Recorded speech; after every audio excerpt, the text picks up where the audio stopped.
being drafted to fight for the South Vietnamese, for their freedom, and I didn't have it myself. Oh my goodness! Why? It's the notion of, like you just said, why am I being charged with fighting for someone else's freedom when I don't have freedom myself? I couldn't vote. It's interesting. I went to segregated high school. There were no jobs for me in Greenwood. You had to leave for all of that. I had to leave for all of that. But yet you were drafted to go fight for the rights for other people to have. Man, and philosophically, that's a mind screw if you stop and you think about it philosophically. Thank you. What's happening, y'all? This is Mike D with Black Fathers Now, where we're bringing the village to the brothers. Every couple of weeks, you can look forward to a quick inspirational message or a thought-provoking guest with knowledge and wisdom, all geared towards helping you be the best father that you can be. We're bringing the village to you. Now it's your turn to do something with what you learned. All right, y'all. Let's go.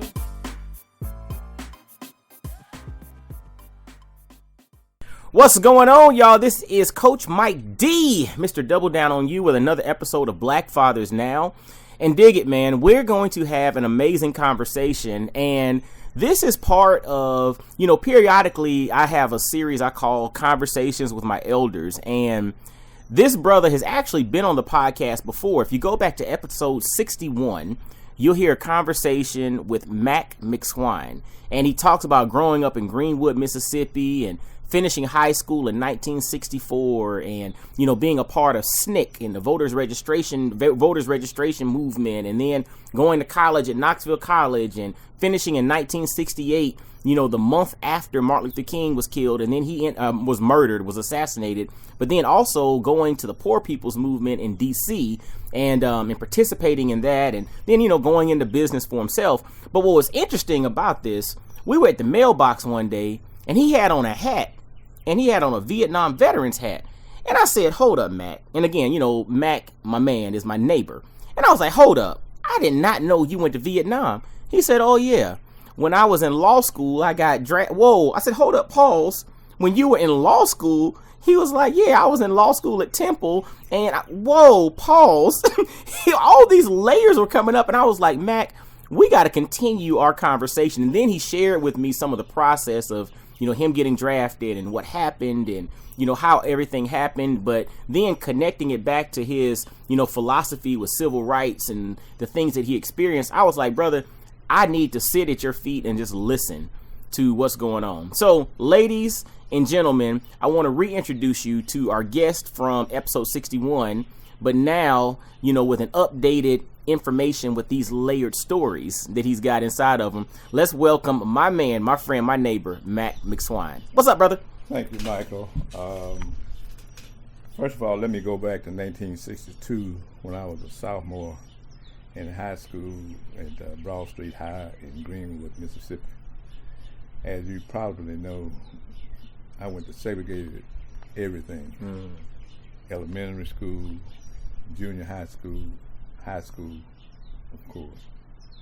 And in 1962, I was a sophomore in high school. And that year, I formed some of my philosophy even today. At that time, one summer or fall, my dad, who was raised on this farm, sharecropper, his parents, of course, had 10, 12 kids, and they sharecropped.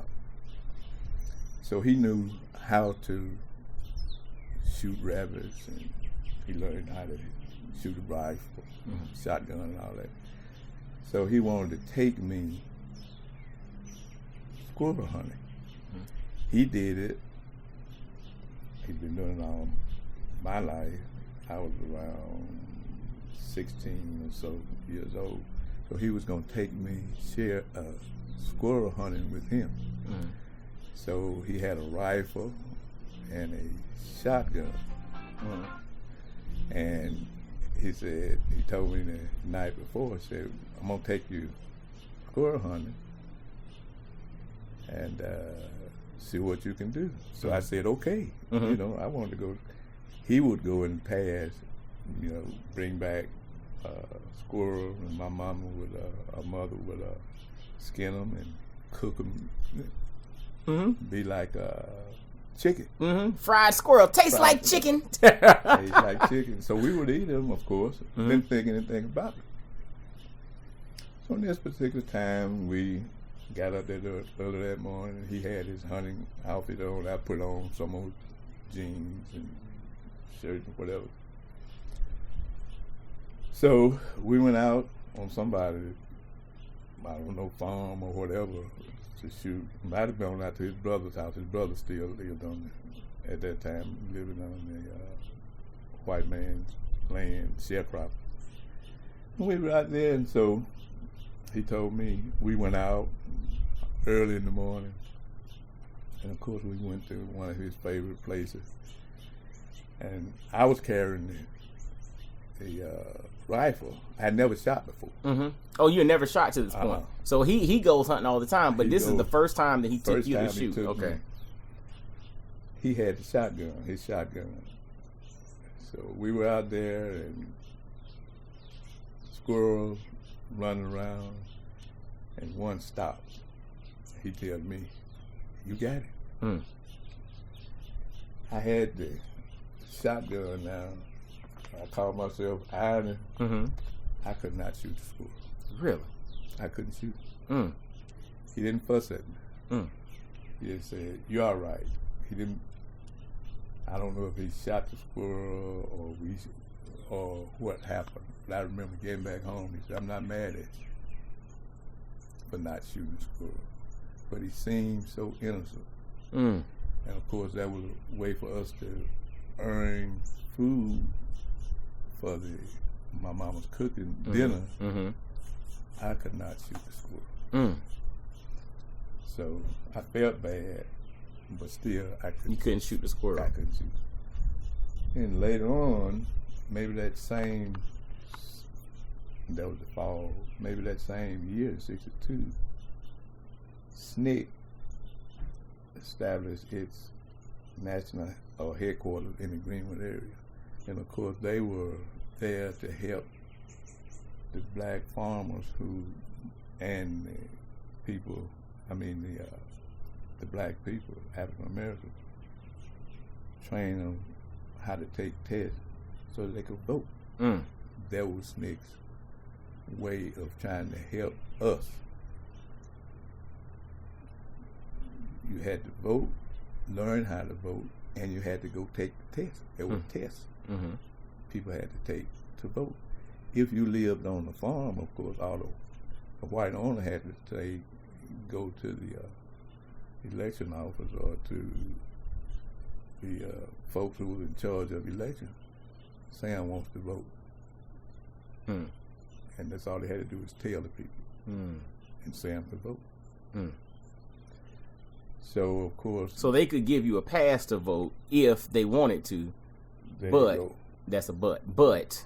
Yeah, you could get it by your quote-unquote master, or the owner of the plantation that you lived on, and people had to chop and pick cotton to be a sharecropper. That's how they paid their way.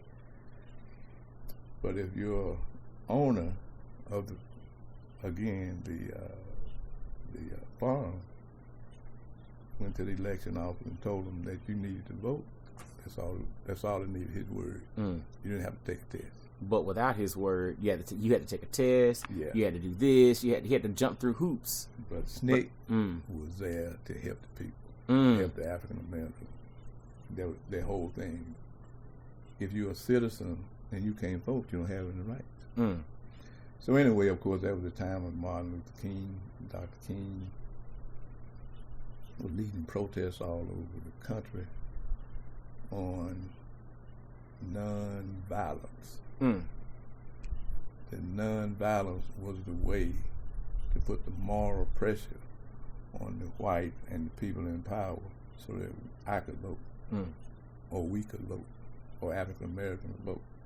I fell into that non-violence way of philosophy to vote. It's And that was the only way that we could retain our civil rights. So it's interesting. So you said at 16 you couldn't shoot the squirrel. Right. And then you were exposed to this nonviolent philosophy. Yeah. And there's a connection there that you're kind of building this through line to. Right. I'll get to that when I get ready to go to the Army. Mm. So you'll see what I'm talking about. Mm. So, of course, the following year when we were juniors, the senior class of Broad Street High School and the junior class, we walked out of our school. The reason we walked out is because the books that we got that year had names in the back of the book. So we had used books. Y'all had secondhand books. We had it before, but that was just a time for us to see what was going on. So it's like, so you were getting secondhand books all along, but you just never recognized. Honestly, you probably knew that somebody else had the name in it, so you knew it was secondhand, but you never recognized it was a problem until you were made aware that you're not getting the same benefit as your white counterparts. Exactly. They went to Greenwood High School. That was their school. Broad Street High School was our school. So the juniors and seniors, we got out and we protested. And our principal, who was Mr. Threadgill, he wanted to know why we were marching. I was the class president in my junior year, and John Hodges, I think, was the president of senior class. We told him, why do we, if we're citizens, why do we have to have used books? And the names of the kids that were in the back of the book, of course, they passed the books from the white school to us. Now, we're supposed to be citizens. Our tax money is going to buy the books. We knew who chose the superintendent, the principal of our school was a white superintendent. We didn't have anything to do. The people, the black people, most of us couldn't vote anyway. So we didn't have any choice in choosing the superintendent. But he chose our principal. So we moved forward. I graduated to my senior year.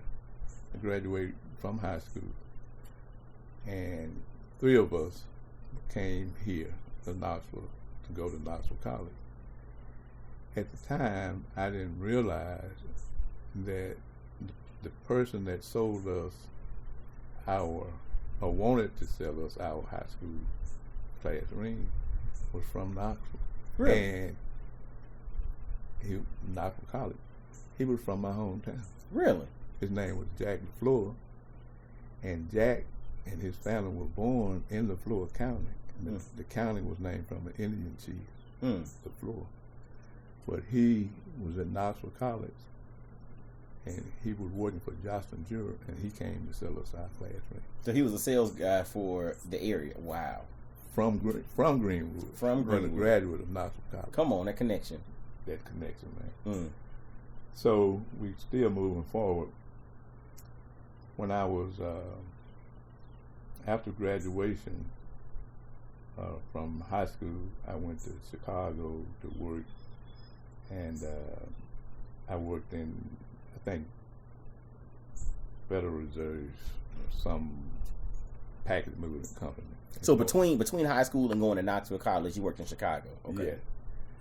Yeah. And so I think, I might have been making $10 or $15 an hour, whatever.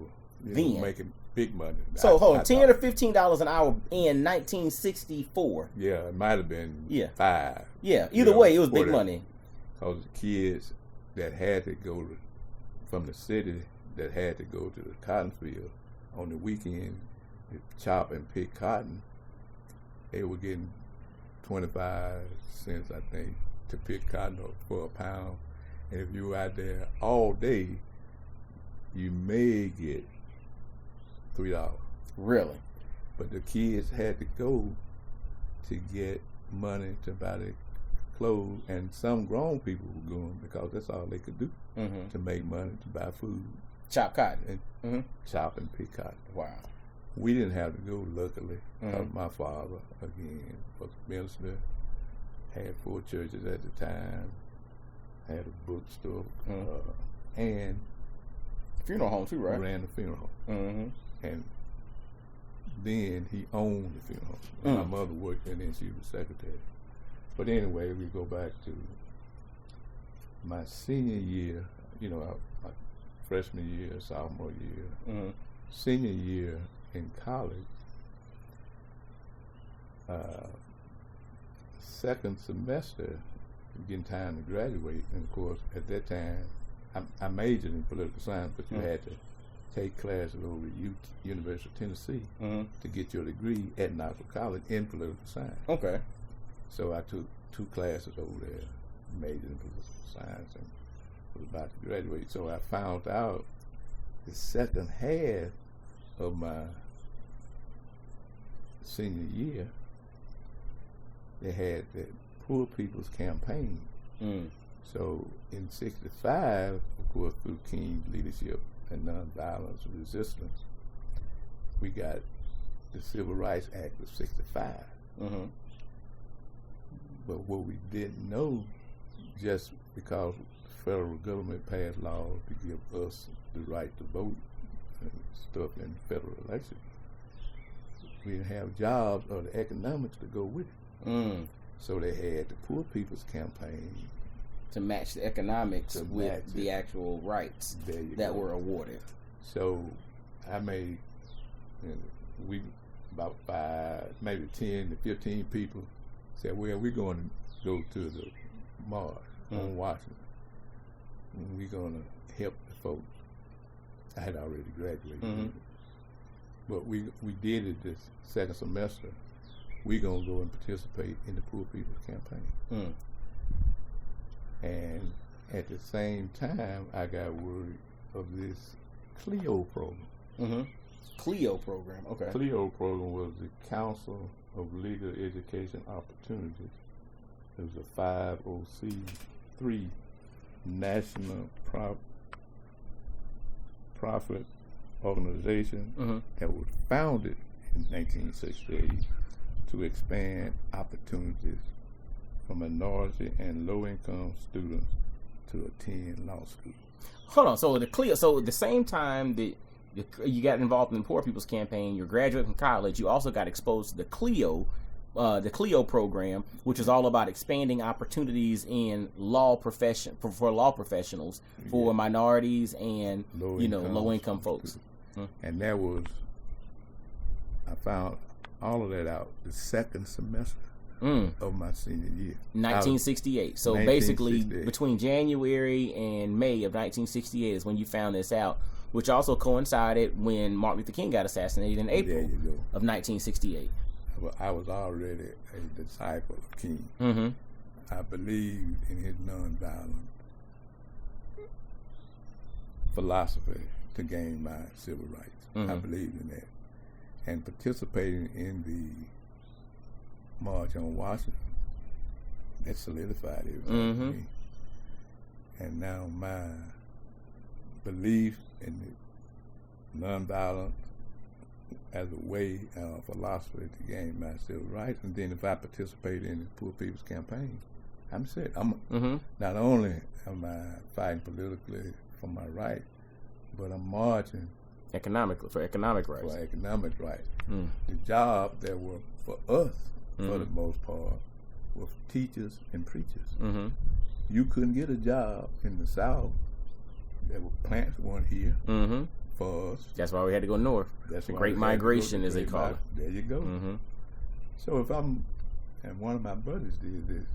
He graduated. He was way smarter than me, but I ended up being the valedictorian of my class. He said, well, I'm not going to wait to graduate from high school. I'm going to leave early so I can go to the Army and make my career. This young man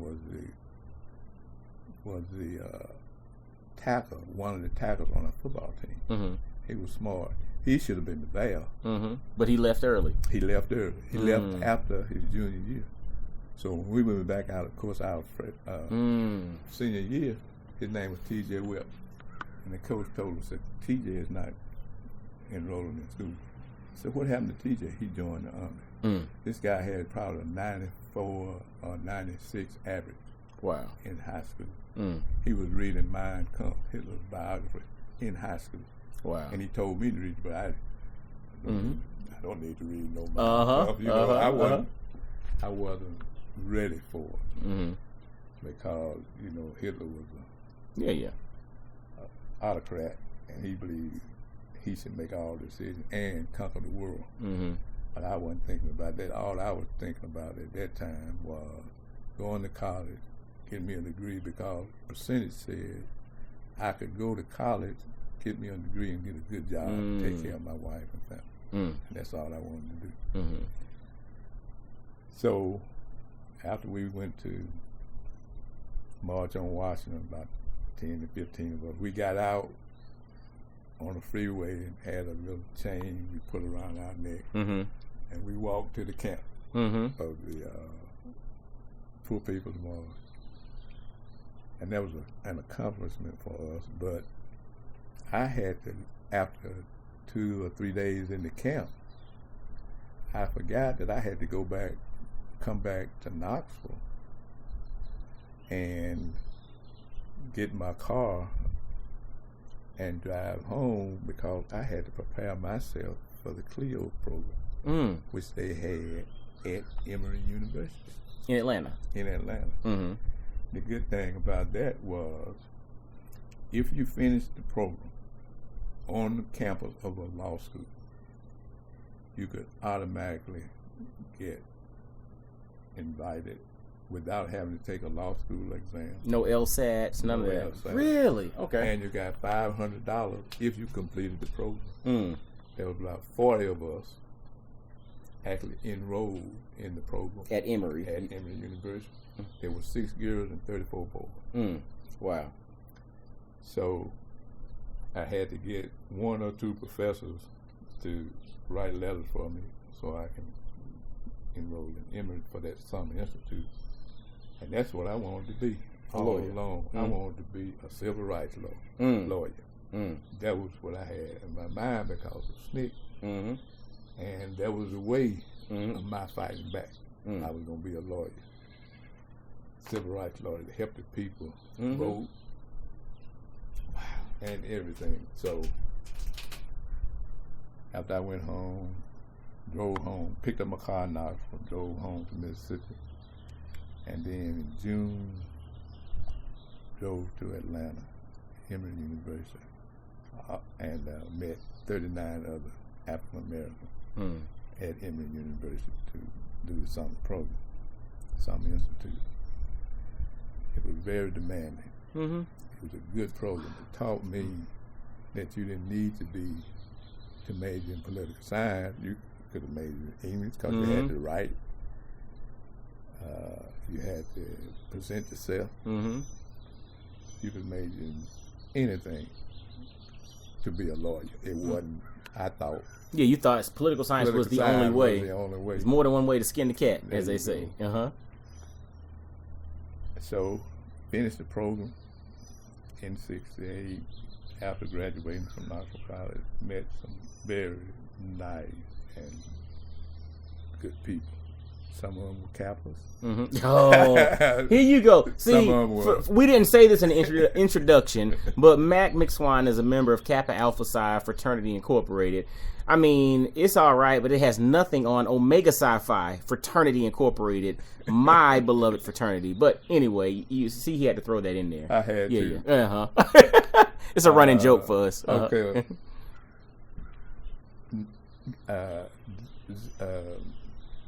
Delphus, a.k.a. non-Greeks. After we finished that program, before we finished it, a man by the name of Leo Koros, who was dean of the law school at Temple University, came down and spoke to us at the Institute. And the man at the Institute was named Michael DeVito. I think he was disappointed that he invited Leo Curtis to come speak to us.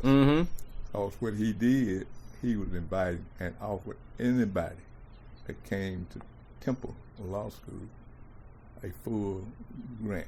Really? And you didn't have to pay anything back with a grant. So check this out. So with the Clio program, you all thought that you were going to go to law school at Emory. Was that going to be where you would end up going to law school because you went to the program there? No, you didn't.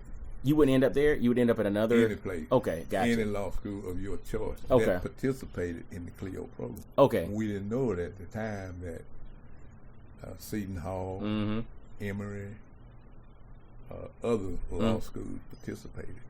But Temple came down and said, look. Leo Curtis from Temple, he knew about the nonprofit organization. And he wanted those students. They had gotten the funds through the Clio nonprofit program. The freshman class, before we enrolled 24 black students who participated in the Clio program, they had one African American that had been accepted. Really? In the whole class. Really? 24 of us went to Temple. Couldn't believe it. So 24 of y'all went to Temple. 24 of the 40 went to Temple. Went to Temple that year and enrolled in September of 1968. And you were one of them? I was one of them. Really? And we had a young lady from Jackson, Tennessee. We're still friends today. Her name is Brenda Monroe. She was married and became Brenda Moses, but she was there also. I knew her at Knoxville College, but we weren't close. You know, we knew each other. We were freshmen together. She was an excellent student. You know, enrolled in honors classes. Anyway, we became very good friends. So we went, of course, and enrolled in Temple University. Freshman year, first semester, things were going good. And then, either the end of the first semester, which ended in December, or in January or February, I got their greetings. You got a what now? A greetings. You got a greetings. Guess who it was from? I'd assume the federal the U.S. Army. The U.S. Army. And the lady over my draft board was named Susie Strong. I was devastated. So hold on. I was devastated. So you went to the Clio program. You thought that your calling was to become a civil rights attorney now, and so you enrolled in Temple. You started, did your first semester, and then towards the end of that first semester, you got a note from the U.S. Army, Susie Strong. I never will forget her name. Oh, so look at this. This is 53 years later, almost 54 years later. You still remember this name, and you got the note that said what? Welcome. You are now being drafted by the United States Army. For Vietnam. Not then. Not then. That's you got drafted. I'll tell you about the process I had to go through. Okay. So you got drafted, but I got drafted. So how? But then, so I always assumed. I just was about to say, I thought when you were enrolled in college, or if you had or you enrolled in school, or if you had a sibling in the military, that you were exempt. I thought that was one of the things that happened. Yeah. That's why a lot of people went to college. They're like, I don't want to go in the military, so I'm going to college. Or at that time we had draft numbers. Okay. And so if you had a high draft number, they could draft you. And this told about if you had a person in your family that's already in the military or whatever, you be exempted, but that wasn't the whole story. That was just part of the story. Wow. And that's what I thought, that since I'm in law school, I'm good. They're not going to draft me. That's why I was devastated. And this lady that I told you that was over the draft board in Greenwood, or LaFleur County, which I'm from. The guy that came after me after school, after I graduated from high school, Sue Strong would tell him, I got 3 boys up there in Knoxville College that I'm gonna get before they get out of college or before I leave. That's what my friends told me this. So back to high school, there were 3 of us, and we all lived on J Street, on different corners. I was on one end of J Avenue J. My 2 fraternity brothers ended up being fraternity brothers. They would cross the street on J and Broad Street. We were a block from each other. All of us came to Knoxville College on scholarship. You know, you get academic, athletic, whatever. BOJ, BOG rather, education opportunity and loans. All of us came to Knoxville College. One stayed with me. One got kicked out of school, whatever, for fighting. Yeah. We had a young lady with us, but she wasn't involved in the draft, of course, and she left school early. I am the only one. My buddy James Massey, he graduated and went on to Washington, D.C. and taught school. My buddy Gary ended up going to DePaul University in Chicago, and he taught school. I'm the only one that got drafted. Wow. And I got drafted out of law school. Drafted out of law school? Drafted out of law school. So I had to decide, what am I going to do? I had to report, and later, with the end of the service in July of '69. July of '69. But I had got my papers in January or February or whatever in 69.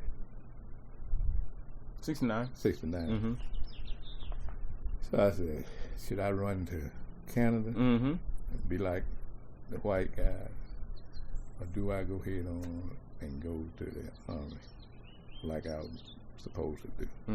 I knew when I got that letter that I was going to Vietnam. You couldn't tell me. Why would they draft me? They needed boots on the ground. In Vietnam. We had a war going on. We were fighting, of course, we were fighting on the side, supposedly, of the South Vietnamese, but we were actually fighting the war for.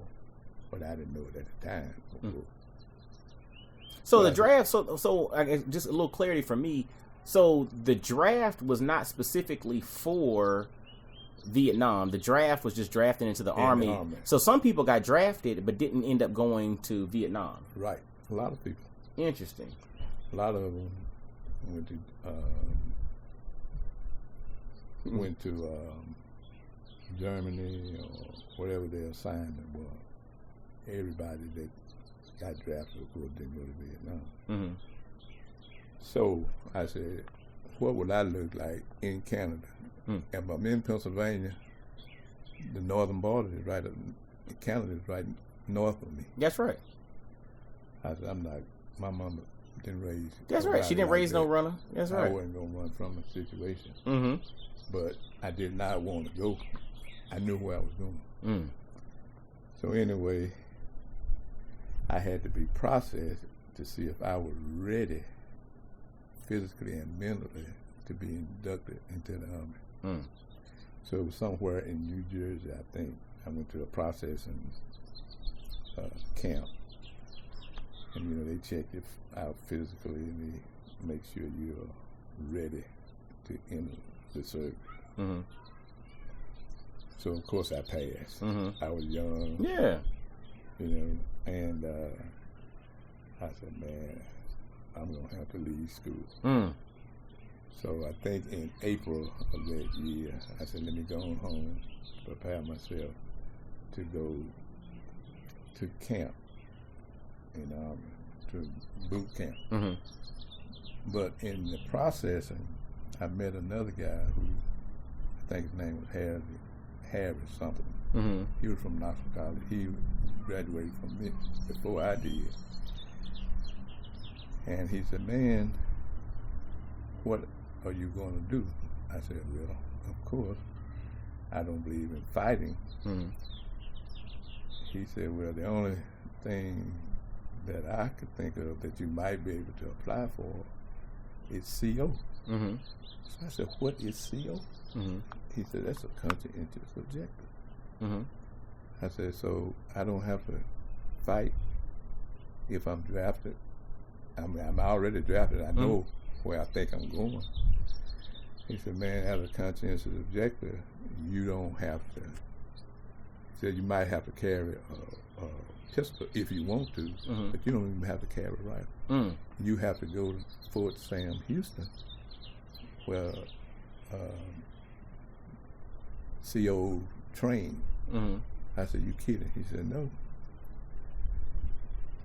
So a conscientious objector. Apply for it. A conscientious objector. You have to apply for it. Really? Through the military. And they'll send you to Fort Sam Houston, Texas for your military training to be a medic. I said, well, that's me.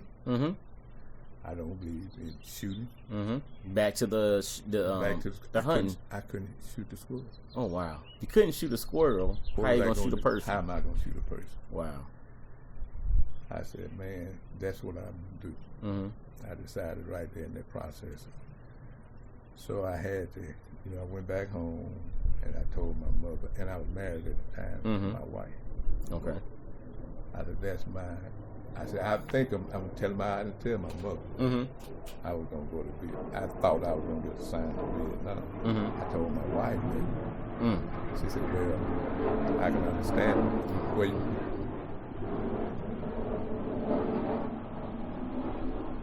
Okay, so you told your wife. I told my wife that I was going to apply for conscientious objector status while I was there at the process, and I did.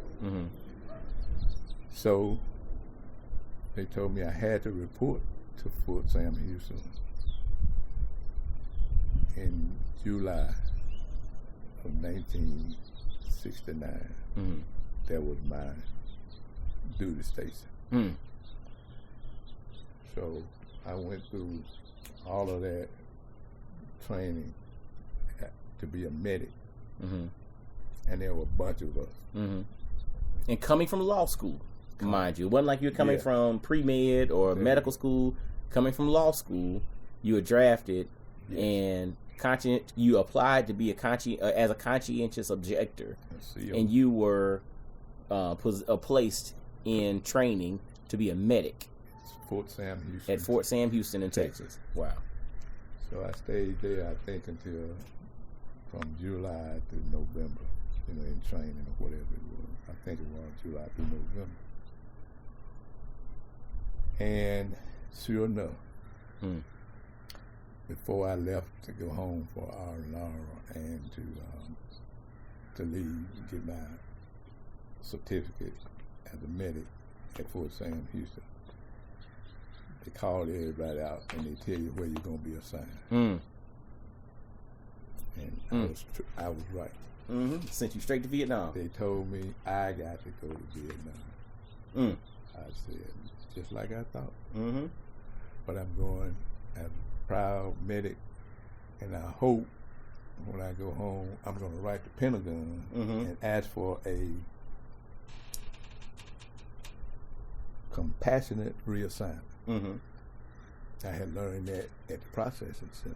So your friend from Knoxville College hipped you to conscientious objection. Yeah. Then while you were in the processing, you were looking for a compassionate reassign. If I got assigned to go to Vietnam. Okay, got you. So now you had another strategy that you were going to incorporate. Again, see, this law school thing, even though you were only there for a semester, is coming into play.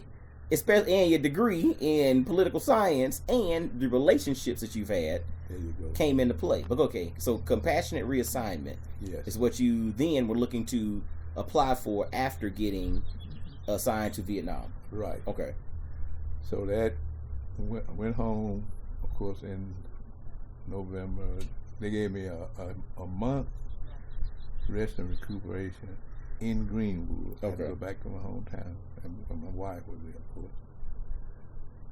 And I asked a friend of mine who was a barber and a preacher, and we used to have those meetings in his church that during the SNCC and the Civil Rights Movement to learn how to take the test and help people learn how to vote. Mm-hmm. And I got my older sisters at that time. My oldest sister actually had, she and her husband were actually killed in '68 in a car accident in Chicago. Mm-hmm. And my mother and father ended up with her 6 kids. Mm-hmm. Oh, wow. Now that happened after I had gotten drafted. And I had my sister and this pastor, Reverend Johnson, send letters to the Pentagon. On your behalf. The letter Uh-huh. and the address.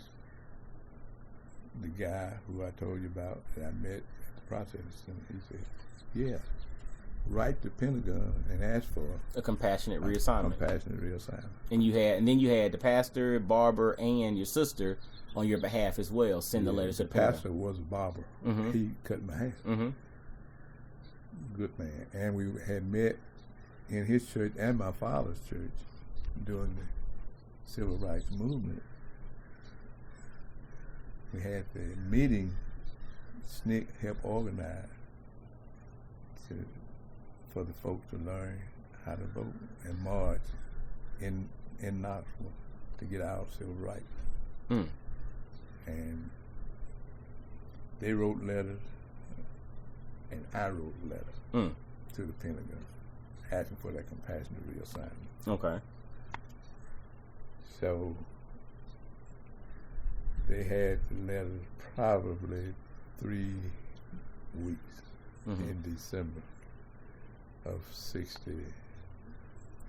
And I heard from the Pentagon, a private or sergeant or whatever called me. I was at home, of course, wondering what's going to happen to me. He called me and said, Private McSwine. I said, sir. He said, he said, I got some good news and I got some bad news. Okay. I said, give me the good news. He said, you're going to be assigned to 3rd Field Hospital in Saigon. I said, that's the good news? He said, the bad news, you have to go to Vietnam. So your compassionate reassignment didn't get you out of it? Okay. Yeah, you're exactly right. It didn't get me out of Vietnam, going to Vietnam and having to whatever. It sent me to 3rd Field Hospital in Saigon, and he was right. It was a military hospital. I'm about 10 miles from Stonson Bay, but it's civilian life almost. But I'm in the military, and I'm in the military hospital. But I did not have to go out in the boonies and shoot at anybody or anybody shoot at me. But so even those that being trained as medics sometimes didn't get assigned to the hospital. They still had to go out and fight at times. There you go. They got assigned to those units. Oh. My unit was the hospital that was basically in the civilian area of Saigon. Of Saigon. Wow. So I couldn't believe it. Wow. Man, when I left home, wow, I didn't know where I was going. I just knew I was. I went from Greenwood to Memphis, and they flew me from Memphis to Los Angeles, from Los Angeles to maybe Guam, and then Guam to Vietnam. So they had what they called the Triple Deuce Processing Center. And here I am there. And we went to sleep that night in the camp, the Triple Deuce personnel unit. And we got some rounds. They come in and everybody run to the tent, run to the tent. I was in there. I'm the only rookie. Most other folks have been drafted. They gonna be out in the boonies. And the sergeant, who was a lifer, said, the Vietcong just letting us know that they are still here. And he said, where are you going? where you assigned to, rookie? That's what he called me. He was a black guy. I didn't know him from my boot. I said, I'm assigned to 3rd Field Hospital. He stepped back and he looked at me. He said, you got drafted? I said, yes. I'm not volunteering for this. He said, and you're going to 3rd Field Hospital? I said, yeah. He said, do you realize where you're going to be stationed? I said, no. They told me 3rd Field Hospital. He said, man, that's a modern hospital. He said, those are Army. He said, you got to have it made. He said, how did you get that? I said, well, I did write the Pentagon. And it clicked. That's why the guy told me I had a great assignment. I was assigned to a civilian, quote-unquote, military hospital. And I was drafted. They kept me out of the boonies. I called my wife the next day. I said, you're not going to believe it. I said, you can tell Mama. That's what I told her. I said, you can tell my mama. I got a plush assignment. They let you call on the radio and they switch you from the radio to the phone, to the local phone. I said, you won't believe where I got assigned. I started crying. I had to cry. I said, I got assignment. I said, this 3rd Field Hospital is nothing. It's not in the boonies. I said, I'm in the city of Saigon. And wasn't no fighting really going on there? No fighting. See, that's I didn't even know it existed. See, let me tell you what's so interesting about that, and this is why it's so powerful to have conversations with individuals who experience it, but then there's also context for what's going on in the world today, right?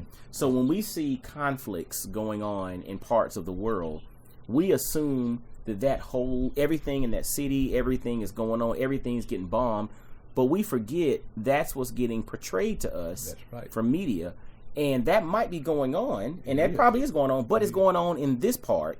This other side of the city, they going to school, going to church, going to whatever, and going out to eat.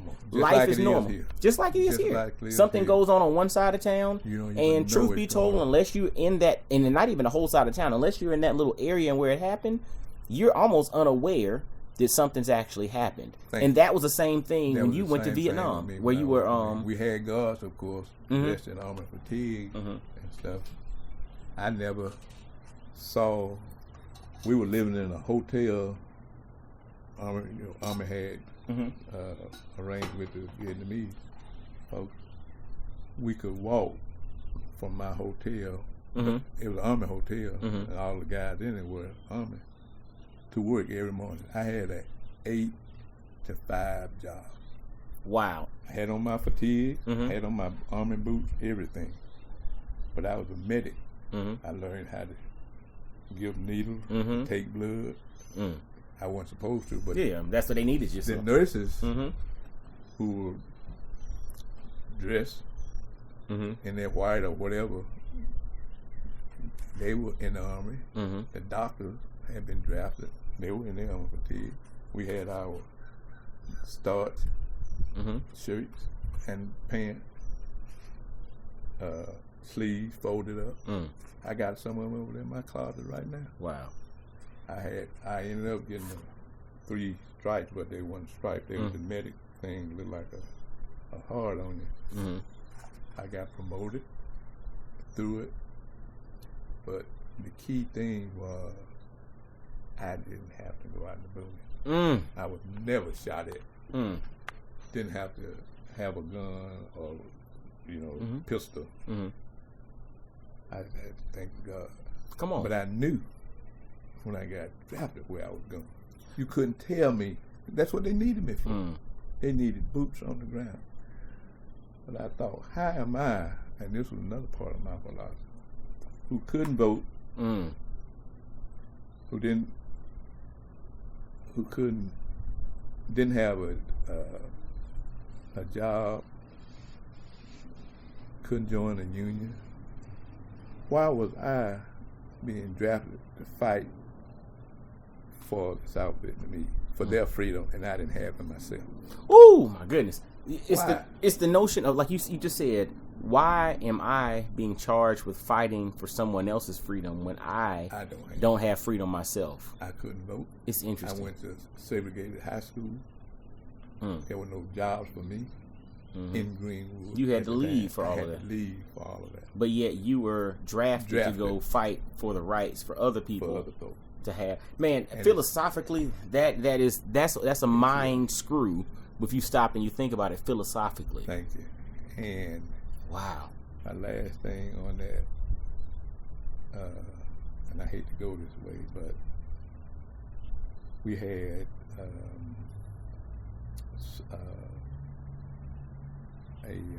for senior capitals, we had a luncheon for senior capital last month,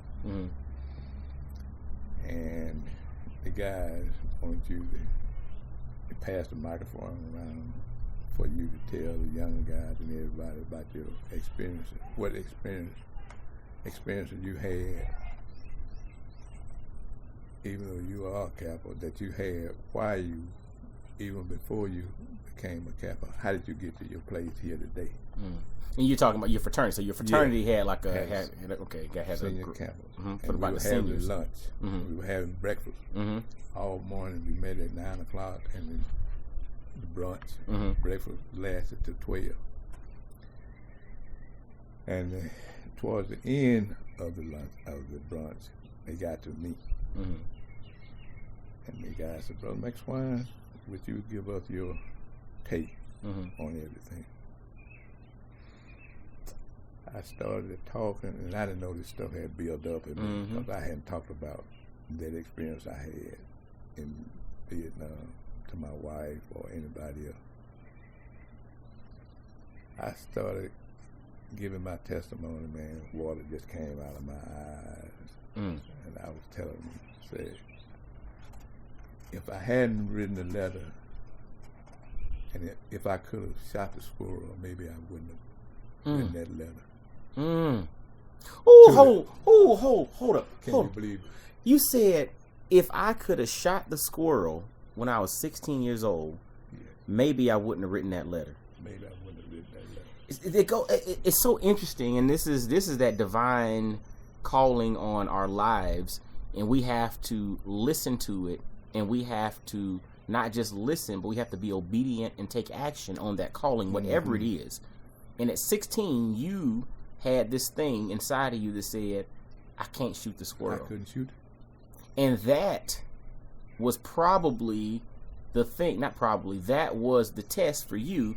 Are you going to be obedient? That was my now, test. and the thing is, there's nothing wrong with hunting. Like, again, Right. for those that are hunters, for those that, are the protectors and the security and all, there's nothing wrong. It was for food. That's right. Remember, it that's was right. for food. That's For me right. to It eat. was for food. So it wasn't even like you were out there doing it just for fun to go you and go. get it stuffed and put There it you somewhere. So it wasn't taxidermy and for sport. Nothing. It was for actual food. But even then, that was not your thing. That's right. And you were obedient to the thing that was yours. Yes. Because everybody's wired differently. There are some that are supposed to be the hunters. Yes. There are some that are supposed to be the fighters, the protectors. Yes. And and those individuals have to be obedient to what it is they're called to do. But if you're not, you have to be obedient to that fact. And you were, I was. which led to you, in essence, being protected There you go. in this place where so many were not. And I was a draftee that got assigned to the 3rd Field Hospital that was out of the way of any danger. Come on. Can you believe that? I'm a draftee, and the sergeant asked me, Come on. right there on the 222 personnel unit. He said, "How did you get assigned to 3rd Field Hospital? How did you get this assignment, brother?" I don't know, but only the Lord knows. I got assigned, and I never went out booney as a medic. I did act a clown and went down to one of the camps, Cu Chi, south of Saigon. I went with a medic friend of mine who had been out of in the boonies, and he re-upped and came to my station, Okay. 3rd Field Hospital, So he took you down there to go and visit. to look to see what was going on. And you saw what you were missing, and you were like, I'm all right over here. I'm where I all am." right here. Yeah. in this hospital, military hospital, and you don't get those assignments unless you're a lifer or you re-up one more year to get that plush assignment. And you got it first time around. So how long were you there? A year, from January 1970 to December. They let me out early. Really? To come back and serve 6 more months stateside. Really? And then what happened after that for you when it came to the military? They let me out prior to, and then I had written a letter to the University of Tennessee, and they gave me scholarship in planning. So question though. Get my master's. So because the Clio program, you started law school for a year, then you got drafted, and you felt at that moment that your calling was to be a civil rights lawyer. Yes. And then you had the Vietnam experience where you got stationed in this plush assignment, you served a year, came back 6 months. But then why didn't you go back to law school at that point? Well, I didn't feel the calling anymore. And of course, when I got that, I don't know what I did. I've been to Philly after that. I don't even know what I think I withdrew for the second semester. Okay. And I knew that that was not my calling, to be a lawyer. Hold on. See, this is deep, and I hope y'all are paying attention to it. And again, this is why elder wisdom talks are so important, because he mentioned the moment in which he couldn't shoot the squirrel at 16, which informed his whole theory on nonviolence, when he connected with, Dr. King's movement and SNCC and the voters registration drive, and then the poor people's movement and all of that. But in the midst of that, he got exposed to this law program, and he went to law school. And he felt at the moment his calling was to become a civil rights attorney, to then go and help his people that way. He got drafted, served in Vietnam, had this assignment 6 months after, but then at that point, he no longer felt like his calling was as a civil rights attorney. So he then applied for a position at the University of Tennessee to get a master's degree in planning. I kind of went through that because you're a testament of being obedient to what your calling is at the moment. A lot of us feel like whatever calling comes to us is going to be that for the rest of our lives. But the thing is, your calling may be something that's, look, for the rest of your life, this is what you do.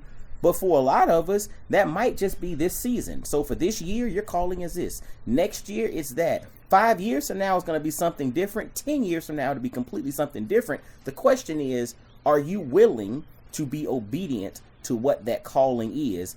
And it's not and are you willing to take action once you recognize and accept that calling? That's true. And then further, after graduating from the University of Tennessee School of Planning, and of course, we came back to Knoxville. My wife had only gone 2 years at Knoxville College, so that was another reason we came back here, so she could get her degree. She could finish college. And I could go to the University of Tennessee. I had the GI Bill. I had a full ride School of Planning. Then after both of us finished our degree, I was in planning. I worked for a non-profit organization called Advocates for Neighborhood Development. Okay. And through school, I had to write a plan for a walking park in Knoxville. Okay. I worked there for 2 or 3 years, and then at Knoxville College, worked for a year or two, and after 2 years at Knoxville College and working for Advocates for Neighborhood Development, a position came open with State Farm as a claim rep. So I went, State Farm hired me. I worked 2 years. As a claims representative? No, actually it was 5 or 6 years as a claim rep. Interestingly enough, as a claim rep, you have to go to school and learn the State Farm policy, either auto or homeowner. First part of the policy deals with the car, how to repair it, and you learn how to write estimate for it. Or if you're in fire claim, you have to learn how to write estimates for the building of houses and commercial buildings. So I went to those schools. But the second half, you have to learn the language, and it's insurance law. Whoa, hold up. Insurance law. Insurance law. So hold up. You have to be trained in it. Interesting. Again. So of course, here I am back in law school. Wow. Mentally. Wow.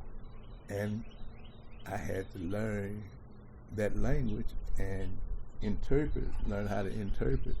If a person had a claim, let's say you had to, after your house was burned, so I got to figure out if my policy or if your policy is going to cover that property. Wow. And that's the second part of the claim of the book, the State Farm policy.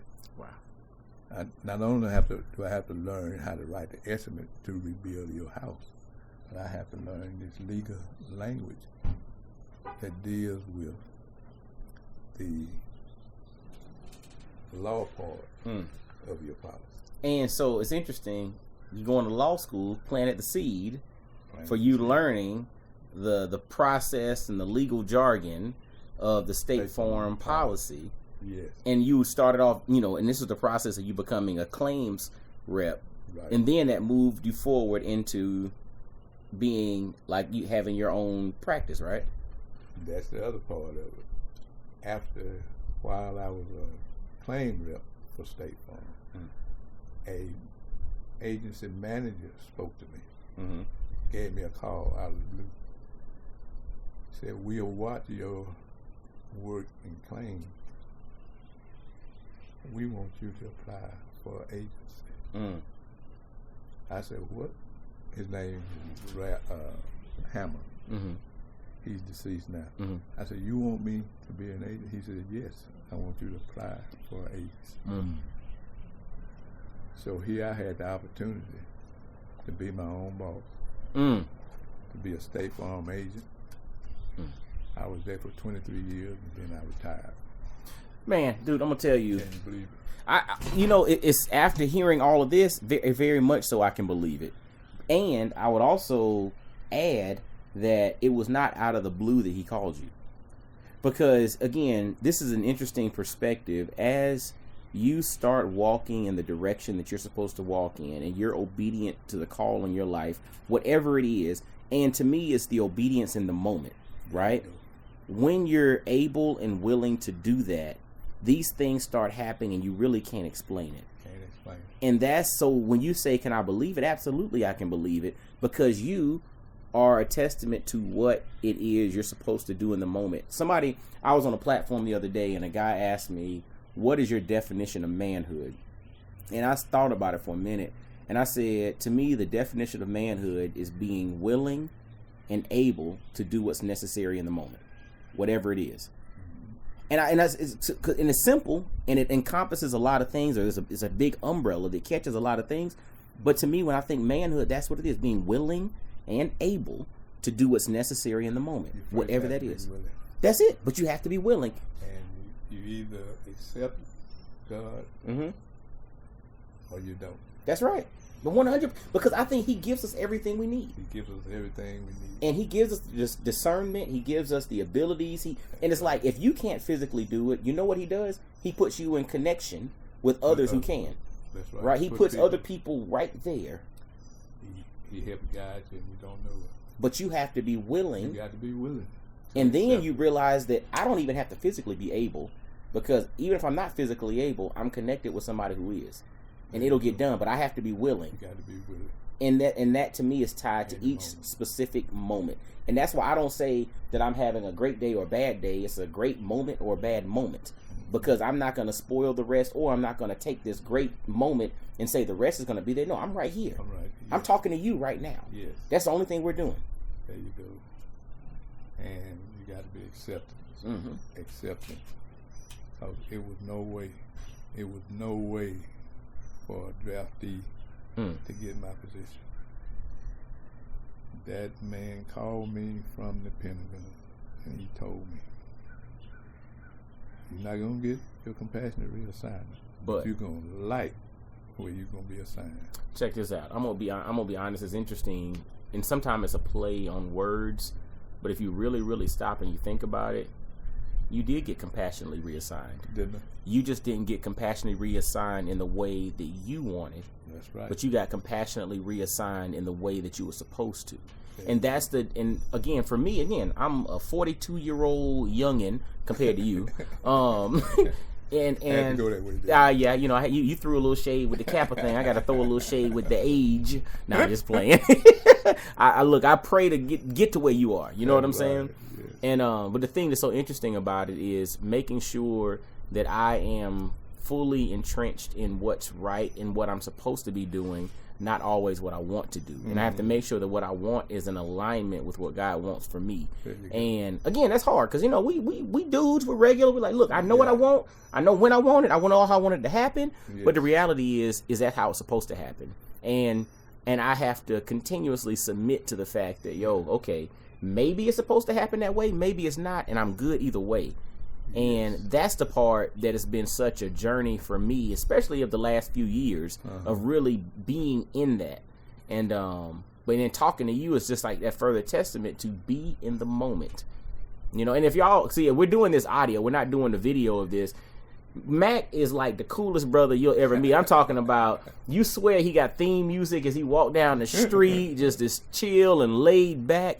But then when you come and you realize, and then you hear the story, you kind of get a gist of why, right? It's just like, that's just who you are, and that's how you operate, but you also realize that you're good, Well, I appreciate that.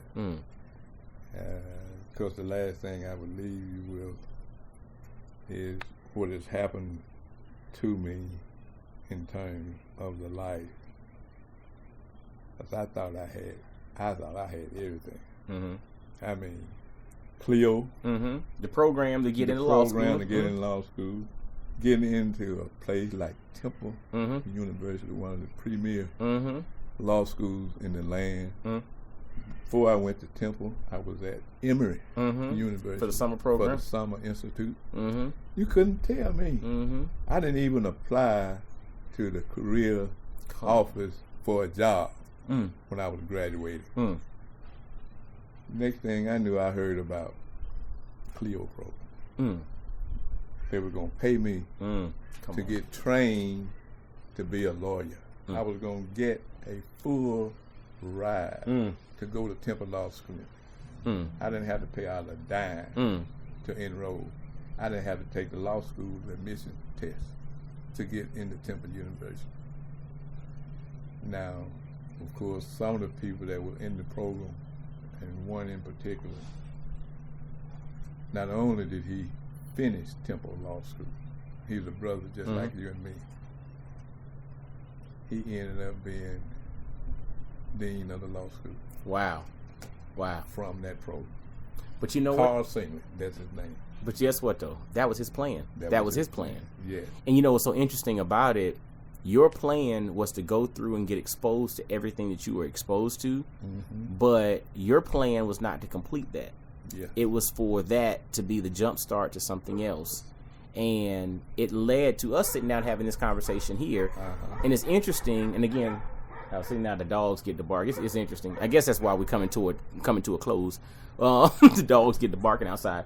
But no, it's interesting because you mentioned not having to apply to get into law school. That's right. And, I've also studied another one of your frat brothers who was actually the first to get into Harvard Law School without having to submit an application. Wow. Reginald Lewis. Wow. Yes. Reginald Lewis, African American. Now, actually, I think the International School of Law at Harvard is named after him. But he was the first. He orchestrated the first $1 billion leverage buyout. He was the first black billionaire to do that, and all of that. I mean, he was just an amazing guy. Yes. But he got into Harvard Law School without submitting an application. If you read his book, Why Should White Guys Have All the Fun, he kind of documents the whole story of him going to a summer program, and he impressed and wowed them so much. Did he go through the Clio program? I don't think it was the Clio program, because he went to Virginia. Actually, it was around kind of the same time frame. But it might have been the Clio program, but it was a program that he went to, a summer program after he finished Virginia State. Mm-hmm. That in essence he was gained entry into Harvard Law without ever submitting an application. And so it's interesting. That's what Clio is for. That might have been. It's still in progress as we speak. That's They're interesting. still doing. They had that program for high school seniors, graduates of undergraduate school graduates, or master's program. Mm-hmm. It's for low income, black, Asian, now other minorities. Absolutely. And it gives them this money that you don't have to pay. That's interesting. Thing back. See, I learned. I mean, I never heard of the Clio program, and it's interesting. I mean, I'm going to go back and look in to see if Reginald Lewis was a part. If maybe that was part of the thing that he was connected with. But but either way, man, all I got to say is thank you for sharing, man. And is there anything that you like to kind of leave the brothers and sisters listen to? But anybody else that you like to any parting words you'd like to leave regarding your story? Yes, if you, and I'll testify for this, if you're interested in becoming a lawyer, check out the Clio program. Check out the Clio program. Check out the Clio program. It can get you not only in law school, but it can get you a career that you will never forget. And it's still today, it's still going on. I'm gonna look into it myself, and if I can find some good stuff, I definitely put it in the show notes for you all to easily be able to click and check it out. But the Clio program, and that was a thing that gave him the insight and exposed him to some different things, even though that wasn't his path. It was an exposure. So, hey, take advantage of opportunities, be obedient to the thing that you're called to do, and listen to the story of my man Mac McSwine, because the brothers had a story. And also, I'm going to encourage you to sit down with some of the elders that you have connection to, whether they're in your family, your neighbors, people you just randomly meet. I encourage you to sit down, because as you learn today, there's a lot to be gained. And we have to make sure to tap into this, because this is how we grow, having conversations like this. So, brother man, I thank you for sitting down with me. I appreciate it. All right. Well, hey, as always, y'all make sure to follow Black Fathers Now on all social media outlets. Share this episode out. I'm going to encourage you to this week have a conversation with an elder. Find an elder to have a conversation with, and in the show notes, and share it on social media what you gain and what you learned, because I bet it's going to help you, but more importantly, it's going to help somebody else. But until next time, y'all be blessed, well, and wise, and I'll holler at you. Peace. Yo, fellas, I hope you enjoyed today's episode. And always, always, always visit blackfathersnow.com, as well as follow Black Fathers Now on virtually every social media platform you can think of. Instagram, Facebook, Twitter, everywhere. Just follow us and engage with us, man. Look forward to hearing from you. And I guess until next time, I'll holler at you. Peace.